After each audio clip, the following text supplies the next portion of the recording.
کو مستفیض اور مستنیر فرمائے۔ حضرات گرامی، اللہ رب العزت کی لاریب کتاب قرآن مجید فرقان حمید میں سے آیت مبارکہ آپ کے سامنے پڑھی ہے۔ ارشاد باری تعالیٰ ہے اِنَّا فَتَحْنَا لَكَ فَتْحًا مُبِينًا، بلا شبہ ہم نے آپ کو ایک روشن فتح عطا فرمائی۔ پروردگار عالم جل مجدہ الکریم نے اپنے آخری نبی حضرت سیدنا احمد مجتبی محمد مصطفیٰ صلی اللہ تعالی علیہ وآلہ واصحابہ وبارک وسلم کے ساتھ وعدہ فرمایا تھا کہ اے حبیب، ہم آپ کو ایک روشن فتح سے نواز دیں گے۔ وہ روشن فتح کیا ہے؟ علماء کرام مفسرین اعظام فرماتے ہیں جس روشن فتح کا ذکر اس آیت پاک میں ہے، جس فتح مبین کا اللہ رب العزت نے اپنے محبوب سے وعدہ فرمایا، وہ فتح مبین، وہ روشن فتح مکہ ہے، غزوہ یوم فتح مکہ مکرمہ ہے کہ اللہ رب العزت نے اپنے محبوب کو ایک بار اس وطن کے اندر داخلہ عطا فرمایا جو آپ کے اور میرے پیارے آقا صلی اللہ علیہ وسلم کا آبائی وطن تھا، اور وہ داخلہ ایسے نہیں بلکہ حضور کو فاتح اعظم ہونے کا وہ منصب عظیم عطا فرما کر فاتحانہ انداز میں مکہ کے اندر داخل فرمایا۔ اسی کو اللہ نے فتح مبین کے ساتھ ذکر فرمایا کہ مکہ کی فتح یہ کوئی عام نہ تھی، یہ ایک بہت بڑی فتح تھی، اور مسلمانوں کے اہل اسلام کے لیے یہ ایک بہت بڑا کارنامہ بھی تھا اور ایک بہت بڑی ان کی کامیابی بھی تھی، اور اللہ تبارک و تعالیٰ کی بارگاہ سے ان کے لیے مکہ کا فتح ہو جانا عظیم تحفہ بھی تھا۔ حضرات گرامی، 10 رمضان المبارک تھی۔ آقا علیہ السلام نے اپنے غلاموں سے فرمایا جہاد کی تیاری کرو، اعلان جہاد ہو گیا۔ صحابہ کرام علیہم الرضوان چونکہ اس وقت بڑی طاقت میں تھے، بڑی قوت کے اندر تھے، مسلمانوں کا شرازہ مجتمع ہو چکا تھا اور ان کے اندر بڑی پاور آ چکی تھی۔ حضور نے اعلان فرمایا تو 10,000 کا لشکر جمع ہو گیا۔ 10,000 جب مدینہ منورہ سے یہ لشکر نکلا 10,000 پر مشتمل تھا، اور مکہ مکرمہ پہنچنے تک لوگ درمیان سے ملتے چلے گئے، یہ لشکر 13,000 کی تعداد کو پہنچ گیا۔ 13,000 کا لشکر جرار لے کر آقا علیہ السلام مکہ کی فتح کے لیے روانہ ہوئے کہ غزوہ فتح مکہ بپا کرنا ہے، اور اس کے پیچھے بھی جو حکمتیں اور جو وجوہات اور اسباب کار فرما تھے وہ وہی تھے کہ مسلمانوں کا مدینہ طیبہ کے اندر آ جانے کے باوجود بھی کفار کو گوارا نہ تھا، وہ مسلمانوں کو چین سے نہیں بیٹھنے دیتے تھے۔ مسلمانوں پر آئے دن حملے، سازشیں اور مسلمانوں کے خلاف پروپیگنڈے اور مضبوطے منصوبے بنانا ان کا ایک شیوا بن گیا تھا۔ چونکہ ابو جہل تو بدر کے اندر مارا گیا، اس کے بعد ابو سفیان مکہ کا سردار قرار پایا، تو ابو سفیان بھی ابو جہل کے طریقے پر چل کر، اس کے راستے پر چل کر مسلمانوں پر طرح طرح کے حملے کرنا، ان کے خلاف سازشیں کرنا، منصوبے بنانا۔ کون سی ایسی بات تھی جو انہوں نے مسلمانوں کے ساتھ، اور مسلمانوں پر کون سا ایسا ظلم تھا جو انہوں نے نہ کیا ہو؟ حضرات گرامی، آقا علیہ السلام چونکہ مدینہ طیبہ تشریف لے آئے تھے اور صحابہ بھی ہجرت کر کے آ گئے تھے، تو انہوں نے بنو خزاعہ کے ساتھ معاہدہ کیا، مسلمانوں نے۔ بنو خزاعہ ان کے حلیف تھے، اور جو کفار مکہ تھے ان کے حلیف بنو بکر تھے، ان کا بنو بکر کے ساتھ معاہدہ تھا۔ اب کفار مکہ نے بنو خزاعہ قبیلے پر حملہ کر دیا، ان کے کئی لوگ مار دیے۔ آقا علیہ السلام کو پتہ چلا کہ بنو خزاعہ جو ہمارے معاہدہ دار ہیں، انہوں نے ان پر حملہ کر کے ان کے بندے مارے ہیں، لہذا معاہدہ شکنی اور معاہدہ کا توڑنا یہ سب سے پہلے کفار مکہ کی طرف سے آیا ہے۔ ہم نے معاہدہ نہیں توڑا، معاہدہ مشرکین مکہ نے توڑا ہے۔ تو آقا علیہ السلام نے صحابہ میں اعلان کر دیا کہ اب جہاد کی تیاری کرو۔ حضرات گرامی، میں نے پچھلے جمعہ بھی عرض کیا کہ اسلام کی جتنی بھی جنگیں ہیں ان کو اقدامی نہیں کہا گیا، ان کو دفاعی کہا گیا ہے، یعنی اپنے دفاع کے اندر یہ لڑی گئی ہیں، اپنے تحفظ کے لیے لڑی گئی ہیں۔ آقا علیہ السلام نے بنو خزاعہ کے ساتھ بدعہدی کرنے کی وجہ سے، معاہدہ توڑنے کی وجہ سے اعلان جہاد فرمایا۔ یہاں ایک اور بات بڑی قابل توجہ ہے جو ضمناً عرض کروں۔ بنو خزاعہ کے جب بندے مار دیے گئے تو ان کے سردار نے 40 آدمی لیے جو اس کے قبیلے کے سرکردہ تھے۔ وہ مکہ میں آئے، مکہ والوں سے اس بات کا ذکر کیا کہ تم نے ہمارے اوپر ظلم کیا ہے اور معاہدہ شکنی کی ہے، لہذا مسلمان ہمارے حلیف اور معاہدہ دار ہیں۔ میں اپنے ان سرکردہ قبیلے کے لوگوں کو لے کر مدینہ جا رہا ہوں اور مسلمانوں کے نبی سے اس کا ذکر کروں گا، مسلمانوں سے بھی اس کا ذکر کروں گا اور ان سے کہوں گا کہ ہمارا ساتھ دو کیونکہ تم ہمارے حلیف اور معاہدہ دار ہو۔ آقا علیہ السلام کی خدمت میں وہ آنا چاہتے تھے۔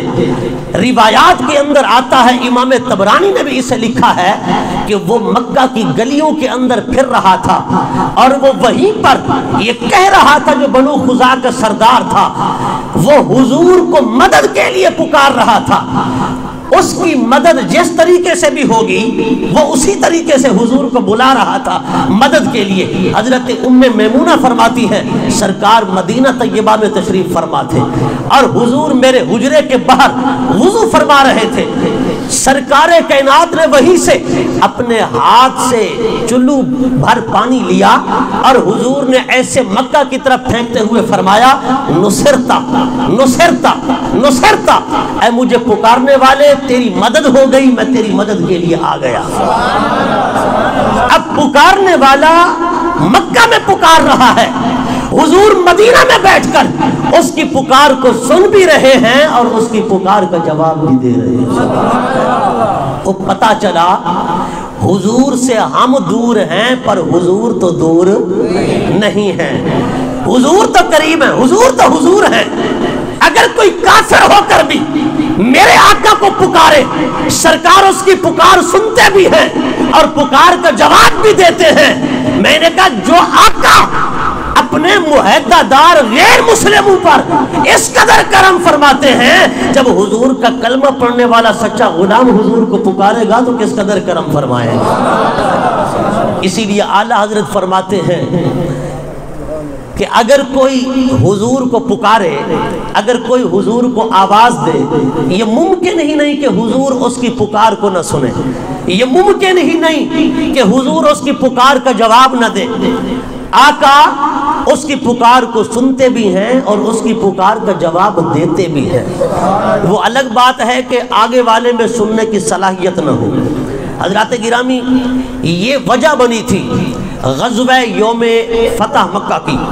آقا علیہ السلام نے اس لشکر کو لے کر مکہ شریف کی طرف روانگی فرمائی اور یہ لشکر چلتے چلتے جب مرہ زہران کے مقام پر پہنچا تو آقا علیہ السلام نے پورے لشکر کو وہاں پر پڑاؤ ڈالنے کا حکم دیا۔ حضور نے فرمایا کہ یہاں پڑاؤ ڈالو، ڈیرے ڈال دیے گئے۔ حضور نے فرمایا کہ ان خیموں کو دور دور لگانا ہے فاصلے کے اوپر، اور ہر خیمے والے اپنے خیمے کے سامنے آگ بھی جلائیں تاکہ کفار پر اور جو ہمارے مد مقابل ہیں ان پر ایک رعب چھا جائے، ایک دبدبا چھا جائے، اور انہیں اس بات کا احساس ہو کہ ہم ان کے ساتھ لڑنے کے قابل نہیں ہیں، ہم ان کا مقابلہ نہیں کر سکتے، تاکہ ہماری کثرت ان کی نظر میں آ جائے کہ یہ ایک بہت بڑا لشکر ہے، بہت زیادہ لوگ ہیں۔ اور وہ مرہ زہران جو ہے وہ مکہ شریف کے قریب ایک جگہ ہے۔ آقا علیہ السلام نے پورے لشکر کو وہاں ٹھہرا دیا، رات کا وقت ہوا، سب نے اپنے خیمے کے سامنے آگ جلائی۔ ادھر مکہ والوں کو پتہ چلا تو ابو سفیان اپنے ساتھ 3 آدمی لے کر اس لشکر کو دیکھنے کے لیے آیا۔ تو جب وہ قریب آئے تو انہوں نے آپس میں کہا کہ یہ تو بہت بڑا لشکر ہے، یہ قبیلہ کون سا ہے، یہ کہاں سے آئے ہیں، یہ لشکر کدھر سے آیا ہے۔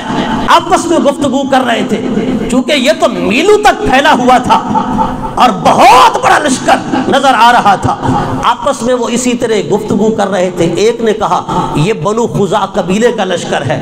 ابو سفیان کہنے لگا نہیں، بنو خزاع کی اتنا تعداد نہیں ہو سکتی، یہ کہیں اور سے آیا ہے۔ اتنے میں حضرت عباس بن عبد المطلب جو حضور کے چچا ہیں، آپ حضور کے سفید گدھے مبارک پر تشریف لائے۔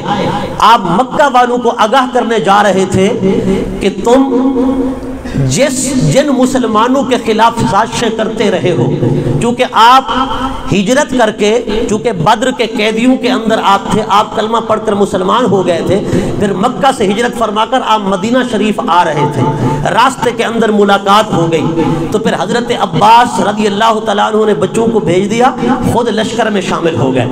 حضرت عباس پھر مکہ والوں کو بتانے جا رہے تھے کہ یہ لشکر اسلام ہے، جس کی ہیبت تمہارے دلوں میں بیٹھ گئی ہے، جس کا رعب و دبدبا تمہارے اندر جگہ کر گیا ہے، اور اس کی کثرت سے تم ڈر رہے ہو، یہ لشکر اسلام ہے۔ آپ نے دیکھا کہ ابو سفیان جو سردار مکہ ہے، وہ چند سواروں کے ساتھ لشکر کا معائنہ کر رہا ہے دور دراز سے۔ آپ نے انہیں پہچان لیا، آپ نے فرمایا ابو سفیان اگر تم چاہتے ہو کہ بچ جاؤ اور محفوظ ہو جاؤ تو ابھی میرے ساتھ بیٹھو، حضور کی بارگاہ میں چلتے ہیں، کلمہ پڑھو، مشرف اسلام ہو جاؤ، حضور سے معافی مانگ لو۔ اس نے پوچھا کہ یہ لشکر کون سا ہے؟ حضرت عباس نے فرمایا یہ لشکر اسلام ہے، نبی اسلام اس لشکر کو لے کر آئے ہیں، آج مکہ کو فتح کرنا ہے۔ حضرت عباس نے جب ابو سفیان سے کہا کہ بچنا چاہتے ہو تو میرے ساتھ بیٹھ جاؤ، میں تمہیں امان دلا دوں گا، ابو سفیان جلدی سے آپ کے ساتھ بیٹھ گیا، اور حضرت عباس ابو سفیان کو اور باقیوں کو لے کر حضور کی بارگاہ میں چل دیے۔ جہاں سرکار تشریف فرما تھے وہاں وہ دربار رسالت میں لے جانا چاہتے تھے، وہاں چونکہ حضرت فاروق اعظم پہرا دے رہے تھے، دیگر صحابہ بھی تھے۔ حضرت عمر نے دیکھا تو آپ کا خون کھولنے لگا، آپ نے فرمایا آقا، دوڑ کر حضور کو عرض کیا آقا ابو سفیان سردار مکہ آ گیا ہے، وہ تو اب ہمارے قابو میں ہے، آپ اجازت دیں تو ہم اس کی گردن اڑا دیں۔ یہی تو تھا جس نے 13 سالہ مکی زندگی مسلمانوں کی اجیرن کر دی تھی، مسلمانوں کو بھٹیوں کے اندر جھونک دیا کرتا تھا، طرح طرح کے مظالم ڈھاتا تھا۔ کون سا ظلم و ستم تھا ابو جہل کے ساتھ مل کر جو اس نے مسلمانوں پر نہ ڈھایا ہو؟ کون سے مظالم تھے جو انہوں نے مسلمانوں پر نہ ڈھائے ہو؟ انہوں نے تو ستم کے پہاڑ ڈھا دیے۔ آپ کا اجازت دیں آج اس کا سر قلم کر دیا جائے۔ حضور نے فرمایا عمر ٹھہرو، اسے آنے تو دے، آ جائے پھر دیکھتے ہیں کیا بنتا ہے۔ حضرت عباس جب ابو سفیان کو لے کر حضور کی بارگاہ میں آئے، سرکار کائنات کی بارگاہ میں عرض کیا آقا میں نے ان تینوں کو، ابو سفیان کو اور اس کے ساتھ آنے والوں کو میں نے پناہ دے دی ہے، میں نے امان دے دی ہے، آقا آپ بھی نظر کرم فرمائیں۔ حضور کی بارگاہ میں حضرت عباس حضور کے چچا جو مسلمان ہو چکے تھے انہوں نے عرض کیا، اب آقا علیہ الصلوۃ والسلام چونکہ رحمت للعالمین ہیں، ابو سفیان تو تھر تھر کانپ رہا تھا اور اسے یہ محسوس ہو رہا تھا کہ میں وہی تو ہوں جو مسلمانوں کے خلاف سازشیں بھی کرتا تھا، یہود اور منافقین کے ساتھ مل کر منصوبے بھی تیار کرتا تھا اور مسلمانوں کا جینا دوبر کر دیا تھا، اور مکہ کے اندر ان پر ہم نے زمین کو تنگ کر دیا تھا، ہجرت کرنے پر انہیں مجبور کر دیا تھا۔ آج پتہ نہیں کون سی مجھے سزا دی جائے گی، آج پتہ نہیں میری تو تکا بوٹی کر دی جائے گی، میرے تو جسم کے ریزے ریزے کر دیے جائیں گے، ٹکڑے ٹکڑے کر دیے جائیں گے۔ ابو سفیان اپنی طرف سے سزائیں تجویز کر رہا تھا، اپنے جرائم کے متعلق وہ اپنی سزائیں سوچ رہا تھا۔ اتنے میں حضور نے فرمایا، اے چچا اگر آپ نے اسے امان دے دی ہے، ابھی رات کا وقت ہے، آپ اپنے خیمے میں انہیں لے جائیں، صبح میری بارگاہ میں لے آنا۔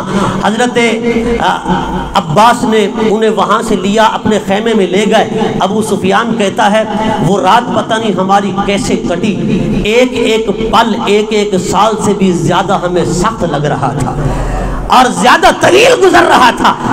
آقا علیہ الصلوۃ والسلام کی بارگاہ میں صبح جب انہیں پیش کیا گیا، حضور نے وہ منظرنامہ بڑا عجیب تھا کہ ایک طرف پیکر جرم تھا تو دوسری طرف پیکر کرم تھا، ایک طرف سراپا خطا تھا تو دوسری طرف سراپا عطا تھا، ایک طرف نفرت والا تھا تو دوسری طرف محبت والا تھا، ایک طرف زحمت والا تھا تو دوسری طرف رحمت والا تھا، ایک طرف اللہ اکبر ابو سفیان تھا تو دوسری طرف دو جگ کا سلطان تھا، ایک طرف حیران تھا تو دوسری طرف عرش کا مہمان تھا۔ سرکار نے فرمایا، گویا کہ حضور نے دیکھتے ہی فرمایا ہوگا، تم جفا کرتے رہے ہم وفا کرتے رہے، اے ابو سفیان تم جفا کرتے رہے ہم وفا کرتے رہے، اپنا اپنا فرض تھا دونوں ادا کرتے رہے۔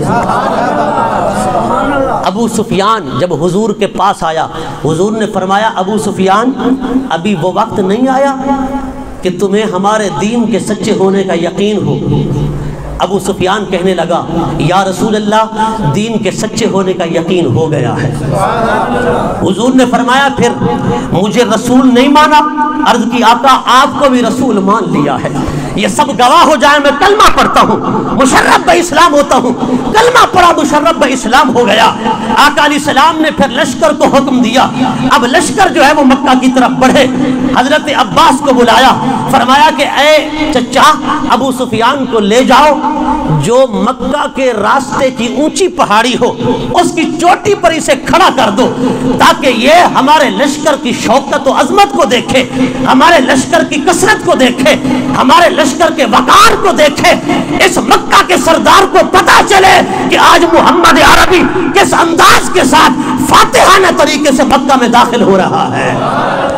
حضرت عباس لے گئے، اسے ایک اونچے پہاڑ کی چوٹی پہ کھڑا کر دیا، آپ بھی ساتھ تھے۔ حضرت عباس جب یہ لشکر گزر رہا تھا، ہر قبیلہ گزر رہا ہے، ہر قبیلے کے پاس اپنا اپنا جھنڈا ہے اور زبان پر نعرہ ہائے تکبیر بلند ہو رہے ہیں۔ یہ لشکر اسی طرح چل رہا تھا اور پہاڑی پر کھڑے ہو کر ابو سفیان، حضرت عباس یہ سب دیکھ رہے تھے منظر۔ ایک بہت بڑا لشکر جن کے پاس بہت بڑا جھنڈا تھا، ہاتھوں میں اٹھائے نعرہ ہائے تکبیر بلند کرتے ہوئے جب وہ لشکر پہاڑ کے پاس سے گزرا، ابو سفیان نے کہا کہ اے عباس یہ لشکر کس قبیلے کا ہے، یہ دستہ کس قبیلے کا ہے؟ حضرت عباس نے کہا یہ وہی تو ہیں مدینہ کے انصار کہ تم نے محمد عربی کی قدر نہ کی تھی، انہی انصار نے کہا تھا آقا یہ مکہ والے آپ کو نہیں پہچانتے، آپ مدینہ میں آ جائیں۔ یہ انصار کا دستہ ہے، یہ انصاریوں کا لشکر ہے جو مدینہ کے انصار ہیں، جنہوں نے مہاجرین کی خدمت کی، مہاجرین کی میزبانی کا فریضہ سر انجام دیا۔ حضرت سعد جو انصار کے سردار تھے، آپ نے دیکھا کہ سامنے ابو سفیان کھڑا ہے، آپ نے بلند آواز سے یہ اعلان کرنا شروع کر دیا، الیوم یوم الملحمہ، آج تو بدلے کا دن ہے، آج تو انتقام لیا جائے گا، آج تو خون کی ہولی کھیلی جائے گی، آج تو بدلے لیے جائیں گے کہ 13 سال مسلمانوں پر کس قدر ظلم کے پہاڑ توڑے گئے، مسلمانوں کے ساتھ کون سا ایسا ناروا سلوک تھا جو جائز نہ رکھا گیا ہو، مسلمانوں کو کس قدر ستایا گیا، مسلمانوں پر کس قدر ظلم ڈھائے گئے۔ حضرت سعد کہنے لگے کہ آج بدلے لیے جائیں گے۔ ابو سفیان نے جب دیکھا نا کہ حضرت سعد یہ نعرہ لگا رہے ہیں، دوڑتا ہوا حضور کی بارگاہ میں آیا، کہنے لگا یا رسول اللہ کیا آج ایسا ہی کیا جائے گا جیسے سعد کہہ رہے ہیں، اور سعد کو آپ نے حکم دیا ہے؟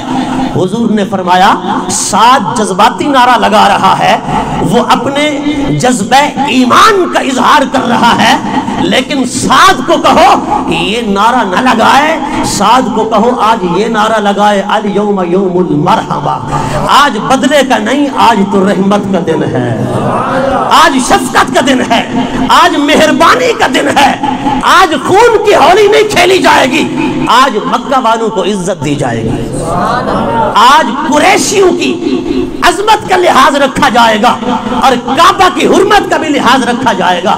اللہ اکبر۔ حضور نے فرمایا سعد یہ نعرہ نہیں، یہ نعرہ لگاؤ۔ اللہ اکبر۔ عباس کہنے لگا، حضرت عباس کہنے لگے اے ابو سفیان چلو اب مکہ کی طرف چلتے ہیں۔ جب اس قدر بڑا لشکر دیکھا نا ابو سفیان نے تو کہنے لگا کہ اے عباس تیرا بھتیجا جب ہجرت کر کے مکہ سے گیا تھا، یہ گیا تو اکیلا تھا، اب آیا ہے تو اس قدر مخلوق لے کر آیا ہے، اب تو یہ ایک مملکت اور سلطنت کا وارث محسوس ہو رہا ہے۔ حضرت عباس نے فرمایا یہ مملکت اور بادشاہت کا وارث نہیں، یہ نبوت و رسالت کا وارث ہے۔ آج ان کی شان سلطنت نہیں دکھائی جا رہی، آج ان کی شان رسالت دکھائی جا رہی ہے۔ اللہ اکبر۔ جب یہ لشکر مکہ شریف میں آ گیا، صحن کعبہ میں حضور کی مبارک اونٹنی قصوہ جس پر حضور سوار تھے، آقا علیہ السلام نے سیاہ امامہ شریف باندھ رکھا تھا، اور حضور کے پیچھے اس قصوہ اونٹنی پر جو سوار تھا وہ ایک غلام کا بیٹا تھا جس کا نام تھا حضرت اسامہ بن زید۔ حضرت گرامی صدیق اکبر نیچے چل رہا ہے، حضرت عمر پیدل چل رہے ہیں، بڑے بڑے قریشی اور قریشیوں کے بچے نیچے چل رہے ہیں، ایک غلام کا بیٹا حضور کے پیچھے بیٹھا ہوا ہے۔ اور اس وقت جب حضور فاتحانہ انداز میں مکہ میں داخل ہو رہے ہیں، سرکار نے بتا دیا اور غلاموں کو اگر مقام ملتا ہے تو حضور کی بارگاہ میں ملتا ہے۔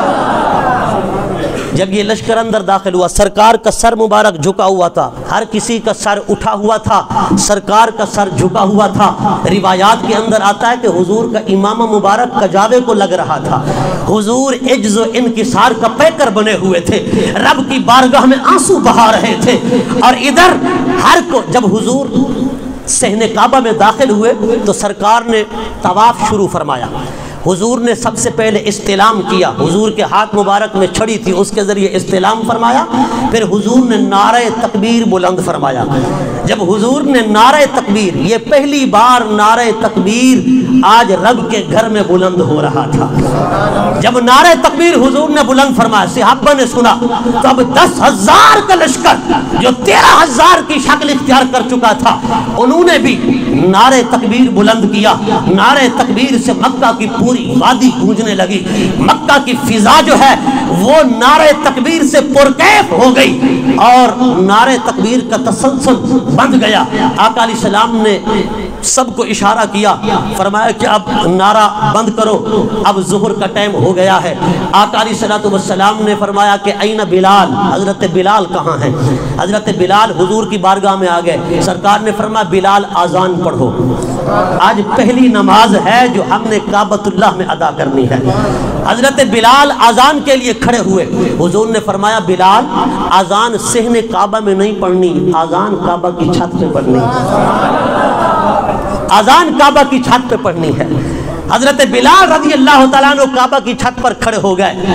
لوگوں ذرا توجہ کرو، خدا کی عزت کی قسم، سرکار کس قدر رحیم اور مہربان ہیں کہ اگر فاتحانہ انداز میں مکہ میں داخل ہوتے ہیں، آپ کی اونٹنی پر بیٹھنے والا بھی غلام تھا، اور جسے آپ نے کعبہ کی چھت پر کھڑا کیا وہ بھی غلام تھا۔ حضور نے غلاموں کو کیا عزتیں عطا فرمائی ہیں، کیا شانیں عطا فرمائی ہیں۔ پھر حضور نے تمام مکہ والوں کو خطاب فرمایا۔ حضور نے خطاب فرماتے ہوئے فرمایا، مکہ والوں 13 سالہ زندگی، حضور نے بڑی گرجدار آواز کے اندر ظہر کے بعد خطبہ ارشاد فرمایا۔ حضور کی آواز کے اندر روب تھا، دبدبہ تھا، جلال تھا، اور سرکار دکھانا چاہتے تھے کہ ان مکہ والے کفار کو پتا چلے کہ مصطفیٰ کریم آج فاتحانہ انداز میں مکہ میں داخل ہوا ہے، تو مصطفیٰ کی نگاہوں کے سامنے وہ 13 سالہ مکی زندگی بھی ہے جو ہم نے مظالم ڈھائے تھے۔ آج مصطفیٰ کریم اس سارے منظر کو دیکھ رہے ہیں۔ حضور نے گرجدار آواز کے اندر خطبہ ارشاد فرماتے ہوئے مکہ والوں سے پوچھا، مکہ والوں بتاؤ آج تمہارے ساتھ کیا سلوک کیا جائے، آج تمہارے ساتھ کون سا سلوک اختیار کیا جائے، اے مکہ والوں بتاؤ۔ سب خاموش تھے۔ جب حضور نے پوچھا تو وہ کہنے لگے کہ اے محمد عربی، ہم آپ سے یہی امید رکھتے ہیں کہ آپ جب یہاں تھے ہم آپ پر پتھر برساتے تھے، آپ پھر بھی دعائیں دیتے تھے، آپ کا جسم لہو لہان ہو جاتا تھا، آپ پھر بھی دعاؤں سے نوازا کرتے تھے، آپ ہم سے کبھی بدلہ نہیں لیتے تھے، انتقام نہیں لیتے تھے۔ آپ بھی کریم ہیں، کریموں کی اولاد ہیں، آج آپ ہمارے ساتھ کرم کا معاملہ فرمائیں گے۔ اور حضور نے اس کے بعد ارشاد فرمایا، اے مکہ والو سنو، لا تثریب علیکم اليوم فانتم الطلقاء، آج تم سے کوئی بدلہ نہیں لیا جائے گا، جاؤ سب کے سب آزاد ہو، جاؤ سب کے سب آزاد ہو۔ حضور نے سب کو آزاد فرما دیا۔ حضور کی رحمت، شفقت، مہربانی دیکھ کر وہ کفار مشرب اسلام ہو گئے۔ حضرات گرامی، یہ تھا آقا علیہ السلام کا فاتحانہ انداز میں مکہ شریف میں داخل ہونا، اور حضور نے مکہ کو فتح فرمایا۔ اسی فتح مبین کی خوشخبری رب نے اس وقت ارشاد فرمائی تھی جب سرکار حدیبیہ کے مقام سے واپس مدینہ طیبہ تشریف لے گئے تھے۔ رب کائنات نے فرمایا، انا فتحنا لک فتحا مبینا، اے حبیب آج اگر آپ حدیبیہ سے واپس ہو رہے ہیں، مکہ والے آپ کو مکہ میں نہیں آنے دے رہے، تو ایک وقت آئے گا پھر آپ فاتحانہ انداز کے اندر اسی مکہ میں داخل ہوں گے۔ اللہ رب العزت کی بارگاہ بے کس پر ہمیں دعا ہے، ہمیں بھی صحابہ والا جذبہ عطا فرمائے۔ حضرات